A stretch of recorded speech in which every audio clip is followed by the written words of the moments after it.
Hello and welcome to another episode of the Qualcast. This is the best podcast since the Nintendo Switch, but actually now it's no longer the best podcast because the Nintendo Switch 2 is finally here, and I'm very happy to say that this episode is entirely dedicated to the Nintendo Switch 2, and we're just going to do a bit of a runaround first. I'll introduce you to who you'll be hearing on the episode today.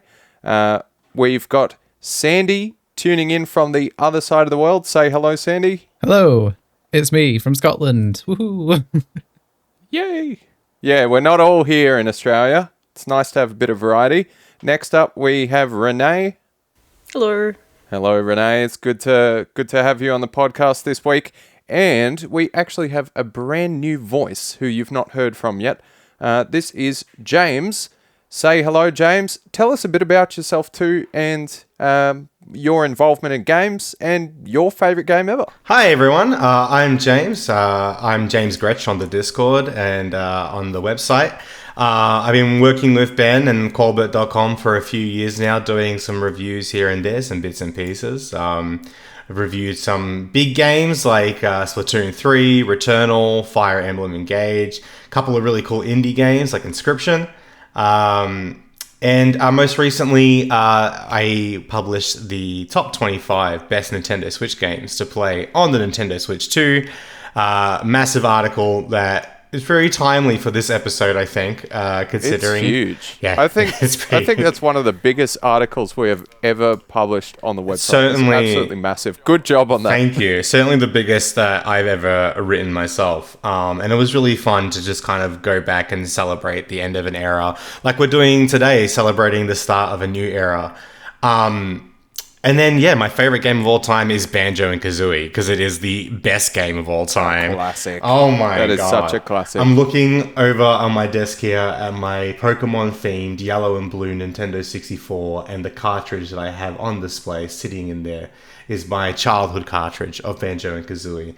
And right next to it, I have the pop figure of Banjo Kazooie and the Smash Brothers amiibo of Banjo and Kazooie. I love this bear and bird.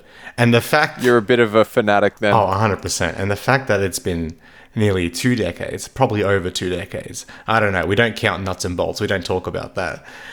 That we haven't gotten it. Rare.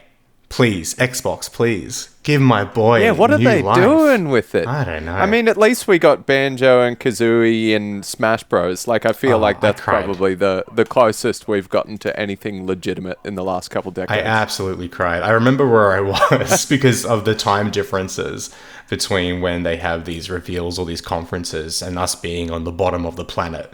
It was something stupid, like 1 o'clock in the morning. Yeah. And I'm in bed and I'm watching it with my earbuds in this, whatever it was, a Nintendo Direct. And when they had the trailer play and I saw the Jiggy, the little puzzle piece, bounce across Donkey Kong's room, I wanted to scream, but my fiance was sleeping and I couldn't make any noise. So I had this very silent, 5 minutes of excitement that was just like, I couldn't scream. Yeah, muffled screams, 100%. And to this day, I'm very much just waiting for my boy to return. I reckon that would be a dream Switch 2 title, would be a brand new Banjo-Kazooie. Imagine that. I'll take a HD remake like they did with Crash and Spyro a few years ago. I'll take anything. 100%. Just not nuts and bolts. Renee, Sandy, the third of the trilogy. 100%. I was going to say, have you guys played? Are you Banjo addicts like me? I've played Banjo Kazooie and Banjo Tooie, and I've also played Nuts and Bolts because I bought it when my cousins were younger with the intention of them playing it, and I remember it didn't give me motion sickness per se, but it definitely was doing something funky with my head. I wasn't a fan of it. It gave me regret and disappointment, so, similar. Yeah, what about you, Sandy? I've only played them on Rare Replay on Xbox One, which was, I guess, an all right way to play them. Yeah, just remastered in 64 it's good games. that they have means to play not just Banjo, but like kind of all these 64 games, especially with the Nintendo Switch Online and like that service that we get, you know, these random drops on a Tuesday of these retro. It's weird calling things like the GameCube retro, but these retro games are available to us. It is now. It is. Yeah, still revisit that game from time to time. Yeah, it's a real classic, and I think a charming kind of nostalgic game for a lot of people, kind of within our age bracket who would have grown up with a Nintendo 64. Like, I have so many fond memories of it and playing Banjo Kazooie and trying to get all the jiggies and the crazy characters and boss fights and being scared of what is it, Clanker's Cavern. Yeah, fair call. Yeah. Fair call.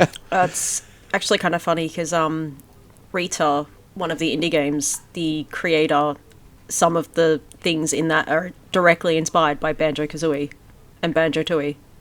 I don't know this game. Cool. I'll actually be chatting with them this weekend, and we've got the Queensland Games Festival on. Oh, that's exciting. I'm very excited to get to gotta that. look into that. But yeah, thank you so much for telling us a bit about yourself, James, and thank you for joining thank the you podcast for having me as well. It's Thank you for having me. great to have you on. I think we're going to get stuck into our Switch 2 chat now.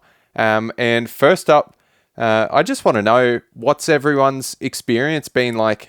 Did you go to a midnight launch? How did you get your Switch? What was that kind of first day, maybe first few hours with the console like? Any midnight launch attendees here? I think we all know I was one. Yeah, I mean, you did an article about it. No, I didn't go. I just wrote an article about attending one without attending it. Right, sure. It Yeah, it was looked really actually- cool. It was actually my first midnight launch because I had wanted to do it when I was when the Wii was released because I was old enough to Yep. do a midnight launch then. But for some reason, I got my Wii from Maya and they weren't doing a midnight launch. I don't remember why.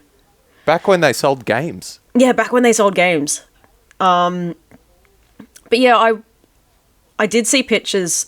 And I didn't put it, I don't think I put it in the article, but I definitely was like, I can't believe that EB Games is making people stand outside in the freezing cold. It's 5 degrees in Melbourne and poor people are standing outside EB Games in that cold after making The them come things in. people will do for a new console. Yeah.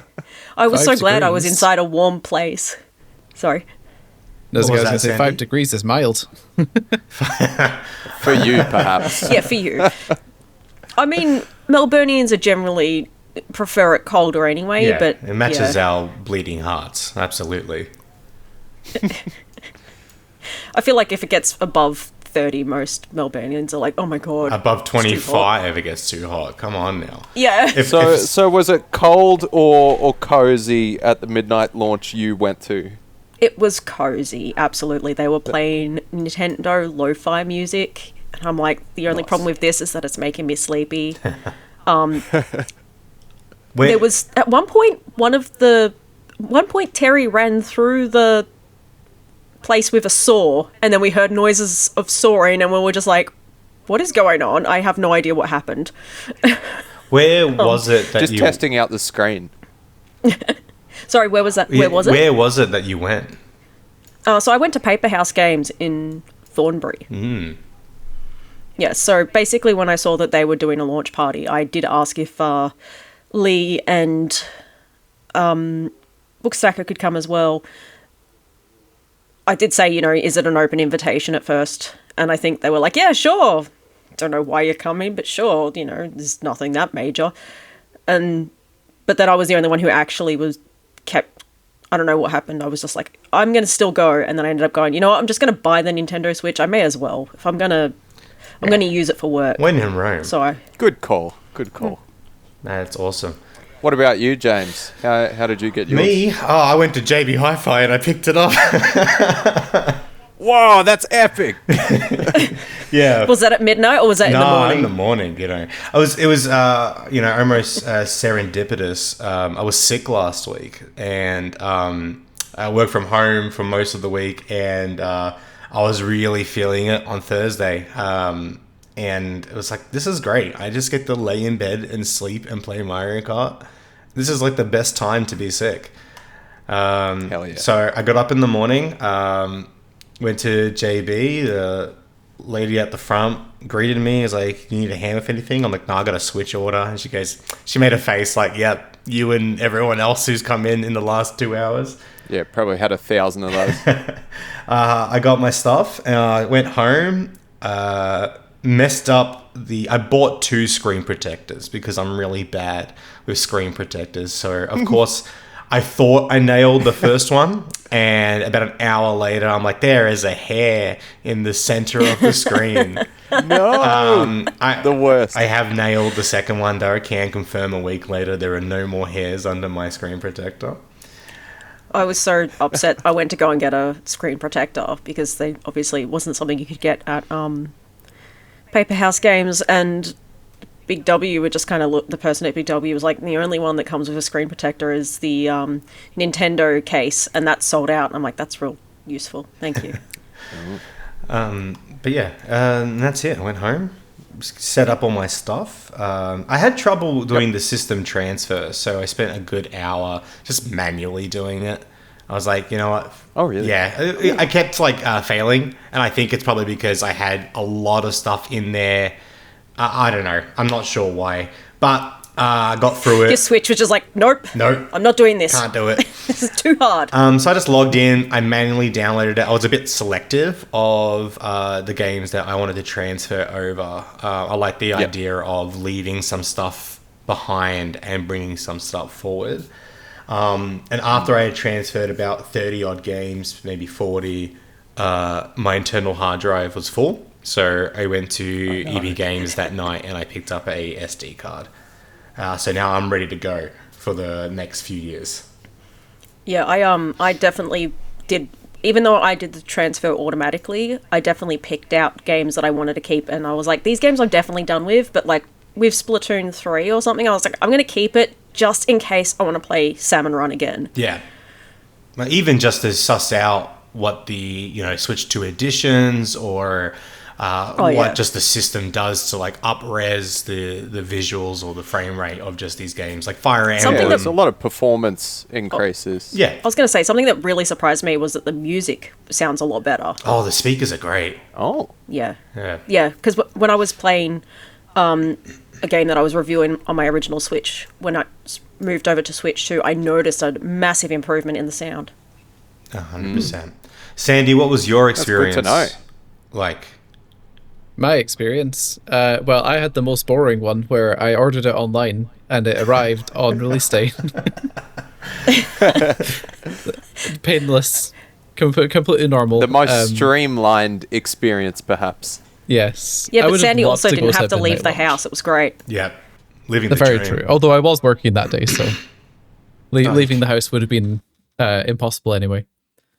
But no, Did you transfer everything over? I transferred nothing. Ooh, starting in a turn of events, unexpected. Wow. What led you to that decision? It's a baby. So I was just I was looking at the transfer and how it works and kind of thinking about what I'd actually want to play from my original Switch and things like saves, which are on the cloud anyway. And I was just like, you know what? I just want to set it up like it's a new Switch that's not been used. Because I have like a terabyte of games on my old Switch and I don't want to transfer any of it. That's fair enough. So basically laziness one.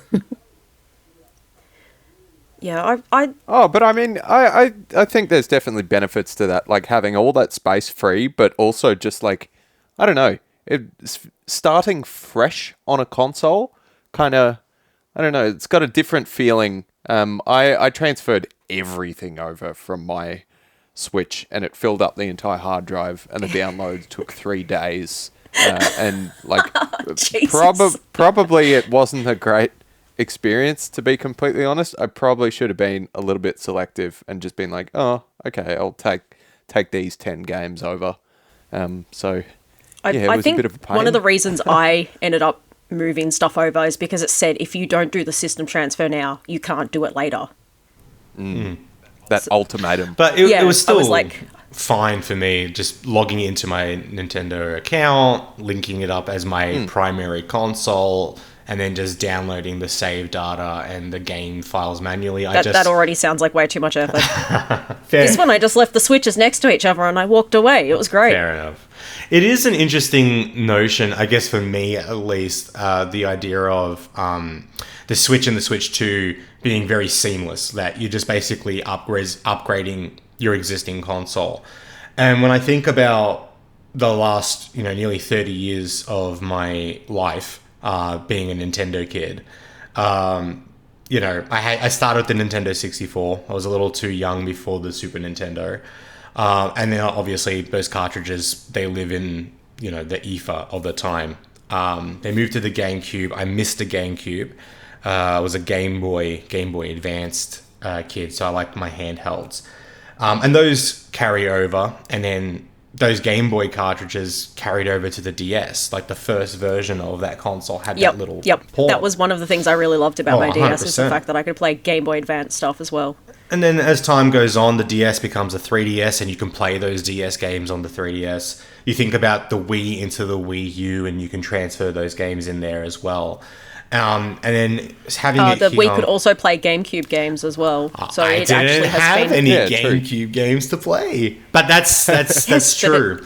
It had the little ports at the top, right, for the controllers. Yes, which is what most people would use to play Super Smash Brothers. 100%. The thing, I bring up this point because it feels different this time around. Like Nintendo has this history of when they go from their first console into the second console before they drastically shift ideas into a new, product. It is this seamless experience, but I think for this one, it felt different, and I think it's because the actual physical cartridges and the digital ecosystem is like for like, where it's the same UI. it's exact same UI, even as simple as that, right? The same themes, the same vibes. Where you think about like the Game Boy to Game Boy Advance, the shell of the device is so different, the cartridge sizes are so different. Even like Wii to Wii U, because even though they're both disc-based consoles, having the gamepad was just like, oh, this is a different device that nobody's going to play. But in this case, though, I did. Yeah, me too, brother. I liked my Wii U. So did I. I still have mine. I didn't trade mine in. I kept mine. Yeah, I still have mine too. But in this, Oh my god, we've got 4 Wii U owners in the same yeah. place. This has got to be a world record. 100%. It must be. I think the only other place that might have more is probably Nintendo itself. There's dozens of us. I think so. Well, Dozens. second only to Nintendo. But yeah, this Heard it generation, here. it feels a little lackluster is not the right word, because this system is awesome, and I'm sure we'll go into why we think this system It feels is like awesome. an upgrade to me. Like they went, okay, what's wrong with the initial Switch and what can we improve? Because for one thing, the kickstand was very flimsy, and while it was a great idea, a lot of the time you couldn't actually use it because it would hold up too vertically. Oh, and you wouldn't be 100%. able to actually watch it. 100%. You'd have to kind of like slouch in your seat to be able to see it.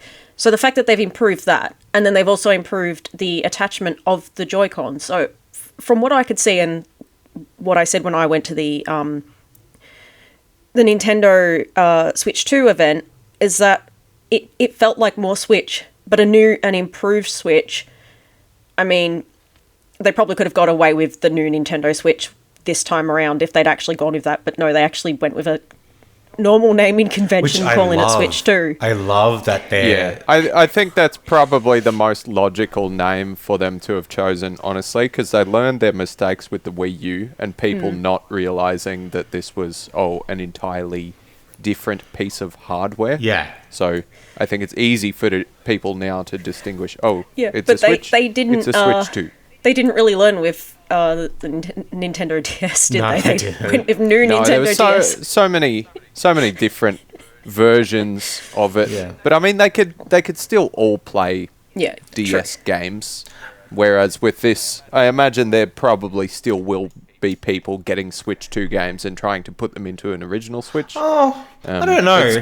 It's going to happen. You don't think that they're using like the logic that Sony and Microsoft have set before them, or maybe not Microsoft because they got weird naming conventions as well, but you know, a lot of people are PlayStation players. There's a huge audience there over decades, and they've just, you know, oh yeah, PlayStation 1, PlayStation 2, PlayStation 5, Switch 1, Switch 2. Okay, I get it. Like, that's what this is. Yeah. It's simple. I think just the fact that the actual physical device looks so similar to the original Switch and the Switch OLED. Obviously, it's bigger, it's sleeker, and when you have it in your hands, it feels significantly premium. Yeah, it does. But I think But I think it's because they felt they didn't need to. They didn't need to reinvent it. I agree. They were like, this is already a really good product. It's just that, one, it's getting old. Better. Yes. And two, there are some things that are problems that need to be fixed. So they use that to improve it. Well, let's get stuck into a bit more of a discussion then about what we like, those changes, and then what we don't like. We might just do a quick run around. What's kind of the one thing that you're really liking about the Switch 2 so far? We'll go with James. Sure. I don't know about you guys, but this thing feels lighter in my hands. And I don't know if it's because the bigger size has like better weight distribution or whatever, because I know, correct me if I'm wrong, please, but from like the side-by-side comparison, this thing is technically heavier than like the Switch and the Switch OLED. Yeah. But it just feels like better in my hands. I've got mine in front of me here. It feels perfect. It's like the right size for my hands. It's the right weight. It feels significantly premium, like I said before. It definitely, if the Switch was like, oh, the kids are coming around, or the cousins, or whatever, the nephews, let's play some Mario Kart, I'm not letting anyone under the age of 20 touch this thing. This is like a MacBook or an iPhone, or feels too you know good. what I mean? I'll let you know how heavy it is when I accidentally drop it on my face. I've done that with the Switch enough times. Don't do that. Don't do that. I really like the way that the Joy-Cons feel as well. Especially the little nubs, the directional sticks. They feel tighter for me. And I guess the only other thing that stands out for me is the mouse mode, which I think is really good. But at this time, I haven't got anything to use it on. But I also went to the Nintendo Switch Experience in Melbourne. I got to play Metroid Prime 4 Beyond. And using mouse mode with that was really cool. So I'm excited over the next few years having a couple of first and third parties. Did you have difficulty, though, adjusting? Because I found that I had difficulty adjusting, but that's probably because my muscle memory kicked in for Splatoon and for Metroid Prime on the Wii, and it was like I was constantly fighting one form of 100%. Muscle memory. Like 15-minute demo, my first 5 minutes was like, that's the whole rub your belly and tap your head mentality of trying to do... But once I settled in and I got into this state of like, I'm playing mouse and keyboard. This is what I'm doing. It rocked. It worked so good. And how simple it is for, Sandy, you also went to a Nintendo Switch Experience, right? Yep. You got to play Metroid? I did. This bit where you lift up your hand and it goes from mouse mode right back into, your normal controller mode, and you put it down, it goes right back into mouse mode. How quickly and seamlessly it does that. It was so easy. If I'm getting overwhelmed with the mouse, I just pick it up and I just get back on the sticks, and it's like, it works, and I'm really impressed with it. It was actually a really good demo of that technique in the Drag and Drive, because the fact that you have to shoot the basketball by lifting the mouse up, basically. That's true. And then you had to flick it to do, and you could also wave just by waving the. So there is some motion control still in there. There's still some motion sensor, and I guess that it does have it's got a gyroscope. I might just chat a bit about the Joy-Cons as well, because I've actually just finished Nintendo Switch 2 Welcome Tour, much to the dismay of many people out there who are angry about it. I didn't purchase it though, so don't be mad. Nintendo sent me a code to review, and my review is still critical. They haven't managed to pay me off with a game code, but it does have a lot of really cool functionality, the new Joy-Cons. I think honestly that is what I'm liking most about the console. And yeah, we haven't had much opportunity to use mouse mode particularly in games that are existing at the moment, outside of these Switch 2 I think experiences. it's just Mario Party is the only one that uses the mouse mode. Yeah, and I think you can like navigate around the home menu. Yeah, you can, but you can also use mouse mode in Cyberpunk. Oh, I'd love to hear a little bit that's about cool. that, Sandy, because I haven't I'll, played. I'll tell you a bit Cyberpunk. in a bit. Let's No worries. I'll let no Ben worries. finish his Yes, thought yes, first. yes. So we'll come back to it. Yeah, with the Joy-Cons too, like the Welcome Tour goes into a lot of depth about like all the new tech that's been put into them, and then like the various design to make them more ergonomic and comfortable. And like I generally like big controllers. I'm one of those people who actually really loved the original Xbox Duke controller. Yes. The one that gave a lot of people RSI because it was so massive. But I really I have don't like tiny the hands, small and size. I was fine with it. I don't know what everyone else was It's complaining a good about. controller. But those original Joy-Cons, I thought they were too small. They were fiddly. Those kind of SL, SR buttons were minuscule. Oh, and when they you were were so using small. it like sideways in just Joy-Con mode, it was so uncomfortable. Whereas the Joy-Con 2, and like I've used it a lot now because of Welcome Tour in like various different ways. It gets you using a bit of motion control.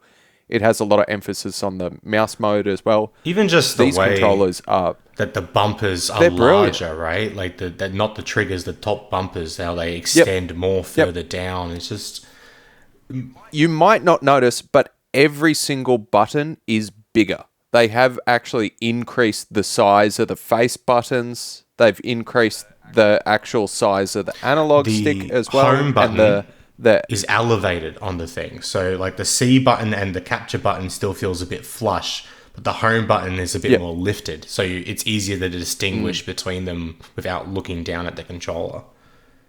Yeah, they have genuinely put a lot of thought into the design of these Joy-Cons, and I'm actually really excited to see how this functionality is going to be utilized, because I know Nintendo has got some pretty awesome plans with it, particularly like my mind immediately goes to WarioWare. Oh yeah. WarioWare, Yep. it's going to be the title that pushes these Joy-Cons to their limit in stupid ways. The other thing I was like, someone needs to bring back Sing, Oh the people yeah. who did another code, because I don't know if any of you played it, they absolutely used every single part of the DS and the Wii Yeah. in their games. Yes. Even I can't remember the name of it for the life of me. The drumming game where you gotta hit on beat. It's got the little Japanese. Taiko no Tatsujin? There you go. Thank you very much. Oh, yeah. Yep. That'd be great on this thing. I think I that'd have work Taiko well. no Tatsujin, and I have a drum. Ooh. I used to, but the arcade version is definitely the best way to play that. On the. I Sorry, go ahead. I've also just had, like, over the last week of playing the Switch 2, there is one game that I absolutely desperately want to see on it in the future using the mouse controls, and that's Katamari Damacy. Ooh. If you are rolling the Katamari with mouse controls, imagine how good that would feel. That's a That'd great Be like call. Dragon Drive. Yeah, but better because it's Katamari. Yeah, yeah. Yeah, Dragon Roll. It'd be better because it'd be a Dragon good Roll. game. I'm so keen. Bandai Namco, if anyone out there is listening, make this happen, 100%. please. No, intensifies. Yes. Sandy, what about you? Sandy, what do you? Yeah, what do you like? So I do like the general redesign of the console. I think the kind of sizing of everything, the way the Joy-Con feel in your hand is improved significantly. And actually, going back to the user interface, I know we kind of briefly touched on it as being almost the same, but I did find that at least during setup, it had a little bit more character than the Switch one had in a lot of its menus. It had kind of a little funky bit of music, some colors and animations that were just something you didn't really see in Switch one. very often. Yeah, I think that they kind of went back to how it was at the Wii with the Wii, because I think they've realized that they could capitalize on that, considering how many people still really love the Wii music channel and all those other the eShop. So all the it's little that kind of sounds. little Nintendo touch. Yes, A bit of there's character. little squeaks, Definitely. the little noises that every time you kind of go into something, and it does feel. Oh, and also, yeah, go ahead. no, sorry, it was just related to Welcome Tour, because I know you can do it in there. The HD Rumble for playing sound as well. It technically happened on the original Switch, but at a very basic level. But in Switch 2, it can like play like coin collecting noises and all sorts, like just from the Rumble, It is so which is cool. crazy. It is actually so cool. It feels good. It reminds me of the PlayStation 5 DualSense. Games like Astrobot and Returnal. Yeah, this is why Welcome to Us should have been bundled. Yes. Oh, yeah. And it really should have. I'm going to chat about it and complain about it a little bit later. Oh, man. Just like on the UI, before we move on from that, the eShop is so much better, right? Like, it's not At last. not just the speed of it and it actually working. They have this new feature about, hey, here's some recommended games based on your current library, which, as reviewers, our library is maybe a little bit messed up to our personal tastes. But I love this feature of like the first time I loaded it in, it was just indie games. It was games like Owlboy and Shovel Knight and like all these like bits and pieces of just like, oh, cool. Let's bring to the surface. And I think I would imagine that there was a conversation at like a, strategy level of, hey, we have a lot of shovelware on our eShop. We don't want to get rid of the shovelware because the shovelware makes us money. But it also buries all of our third-party independent partners. This is a problem. How do we better highlight these games? I wonder if the situation with unpacking may have also helped with that. Can you give me more detail on what that was? So basically what happened is that there was someone who was uploading basically AI slop and calling it unpacking 2 and unpacking 3 and unpacking Gross. something It else. was ridiculous. And Nintendo Australia didn't comment no matter how much Vooks was talking about it. Eventually Aftermath picked it up and brought it to Nintendo America's attention, and then suddenly all these rip-offs that basically were trying to use unpacking's prestige were wiped off. Like, they got removed. So I wonder if it might have been that they've gone, hang on, this is actually a really big problem, where it's... Because then if there is an actual unpacking too, people are going to go, oh, I bought that, but it was crap.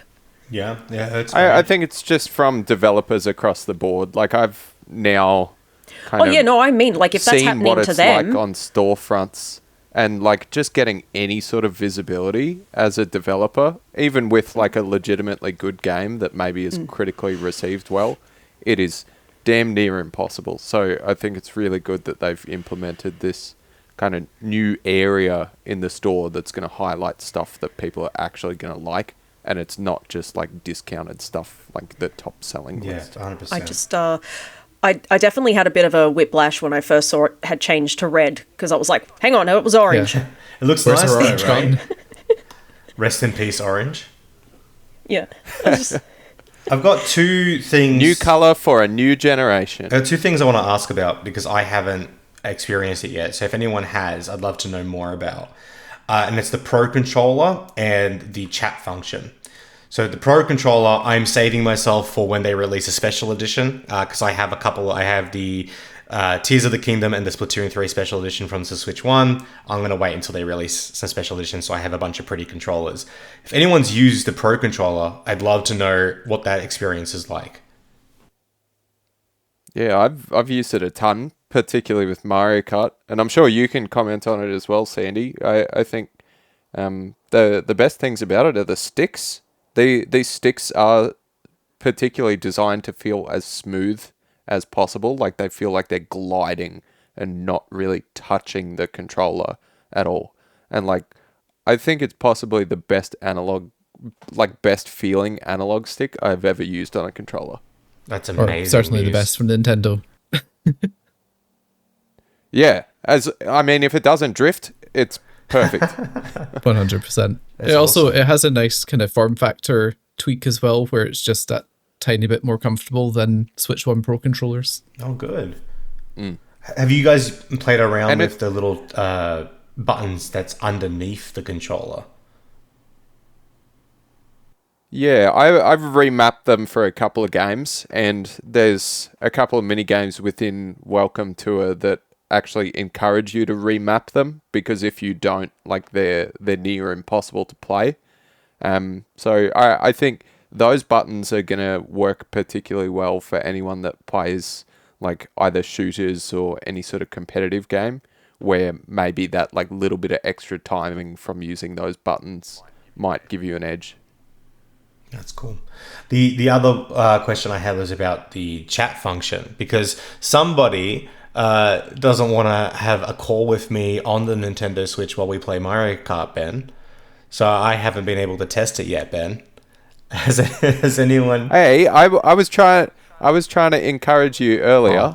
I don't want to use Discord. Let's actually.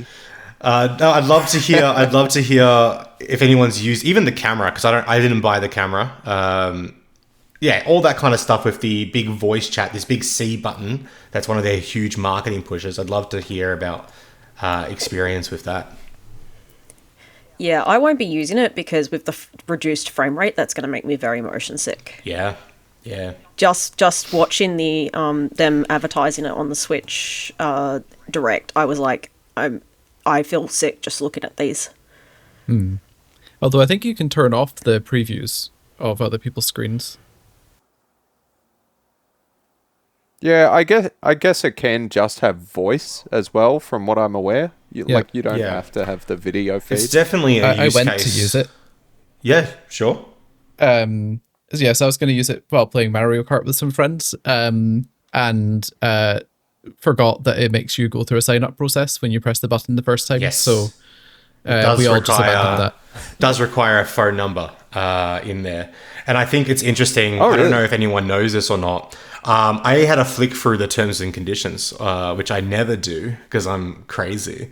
But I was interested to see what this was.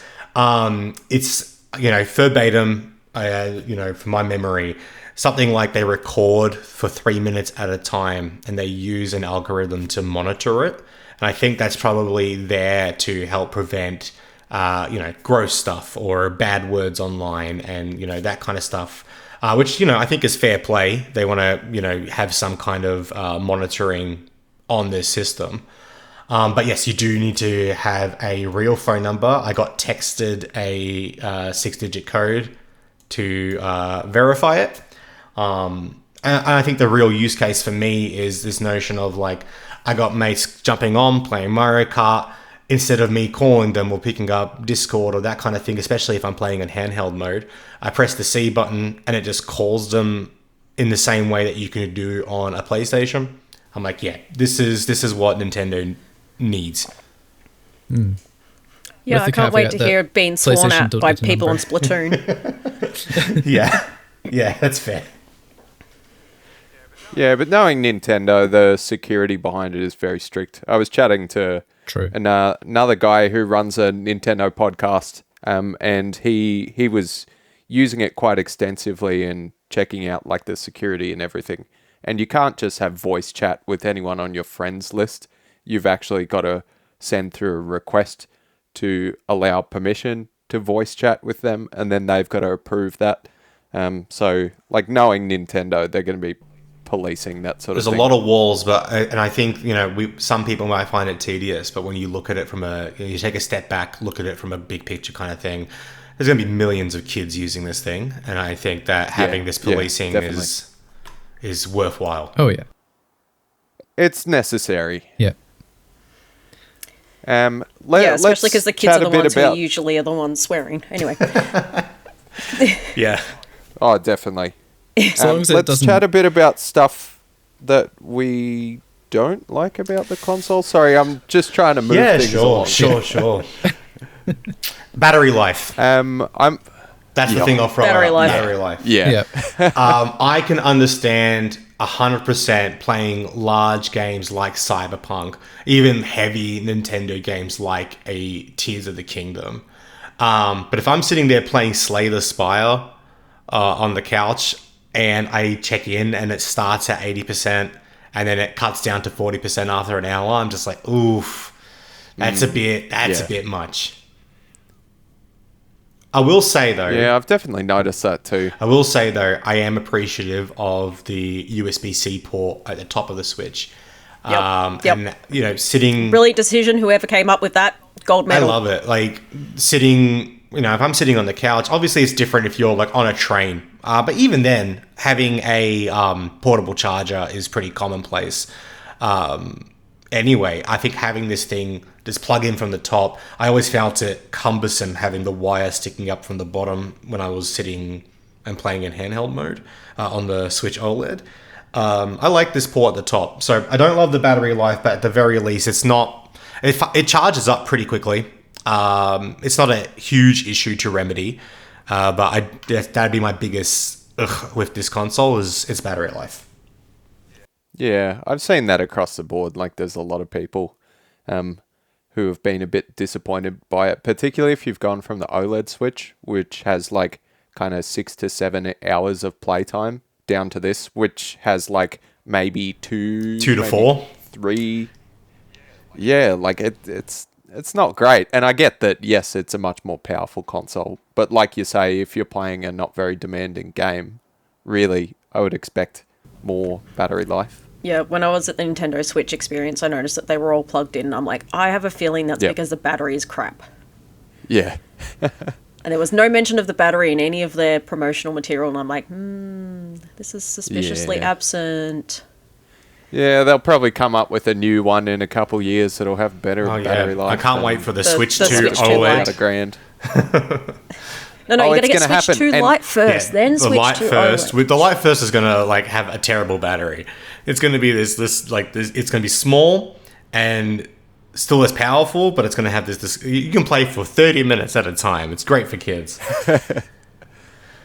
I'm gonna chat about my gripe with the console as well, and we kind of just mentioned it then, and that's the screen. Like I've been so spoiled. Yeah, I'm really not fond of the screen. We've been very spoiled by the Switch OLED. I think the colors and true black that you get from an OLED screen, once you go back to an LCD, like I really just don't think it looks anywhere near as good. And I know it's HDR compatible and it's got beautiful variable refresh rate, 120 hertz. But like for me, Nintendo games often come down to those colors, and the colors pop in OLED. A lot of the time I play in the dark, which I know it's not good for my eyes. But if you're playing in the dark, OLED actually looks so much better because those blacks are black. But if you're playing on an LCD screen like the Switch 2, it's not black. It's like kind of a medium gray, and like I think it really should have been an OLED screen. LCD is outdated technology. Did anyone go but I know from like a normal Switch or a Switch Lite into the Switch 2, or are we all OLED into Switch 2? I got a launch Switch. Okay. Yep. How are you finding the jump here? Because I can agree with Ben. The screen looks great. For me, I mean, mine's got like a big crack in it, but it's not screen, it's a screen protector, and I just haven't been bothered to replace it. Yeah. So I'm used to playing on a crappy screen, really. So this might be one of those cases where we know how good it could be, so it can be frustrating that it's not. But if you don't know what you've missed, this is 100% a step up. I think it's still a good screen, but I do agree with you, Ben. An OLED would have been perfection on this thing. And we're going to see it. Like this is really a business decision for them, honestly, because it's going to profit them greatly to release an OLED model in 2 to 3 100%. years. And like as a proof of concept, launching the console with an OLED screen would have increased the retail price worldwide, especially in places with the US that have all these extra bits and pieces, making it even more expensive. They would have had a bigger ask from the get-go in year 1 of the Switch, where asking that in year 4 of the Switch, when it's a proven concept with a bunch of great games and Yeah. this, It's basically got room to grow, and that's what it's kind of what they've always done with most of their consoles. Pretty much. console, Like we've got Yeah. the light version is for the younger players, that's more affordable, and for people who might like a Switch 2 but they can't afford it, that's what the light will be for. And then you've got the OLED, which is more for the people who appreciate that extra oomph on their screen. Yeah. 100%. Yeah. Yeah, but that's really my only gripe. Sandy, Renee, Yeah. any gripes on your end that we haven't touched on yet? I don't know, because I No. was going to say screen, but Ben can beat me to it. I think mean, those are the two one- main ones that people know. Yeah, I mean, one aspect of the screen we didn't really cover is that in handheld you also get quite smeary visuals at high frame rates. It's not tremendously bad. It's not like a cheap TV or something like that, but it's something that you don't get at all on Switch OLED. What game And- have you experienced that on? Because I haven't seen that myself. So there's a bit of it in Cyberpunk, which is kind of expected given that it's all like reconstructing and stuff from low res. But even with Mario Kart, like if you were in a really intense bit of action, it can kind of mush a little bit. It's really not bad, but if you look for it, you can see it. It's a bit weird. It might just be individual Switch models though. Have you So just some of them ruined might not have Mario it at all. Kart for me? So we've perfected what the Switch 2 Pro or OLED is going to be. Just an OLED screen and a better battery life, and we're golden, right? And we have the perfect Nintendo handheld. Yeah, although I imagine Pretty that much. when it does come, they'll probably bump up the GPU or CPU a little bit, Yeah. just give it that little extra push. Okay, I think we're probably going to call it there for this episode. We have spoken a ton about the Switch 2, and there's still heaps more to go over, including Mario Kart World and a bunch of other upcoming releases. You can catch that and more in the next episode of the Qualcast, and in the meantime, head to qualbert.com, where we have a heap of content already about the Switch 2, including a super detailed review for Nintendo Switch 2 Welcome Tour. We'll catch you in the next episode.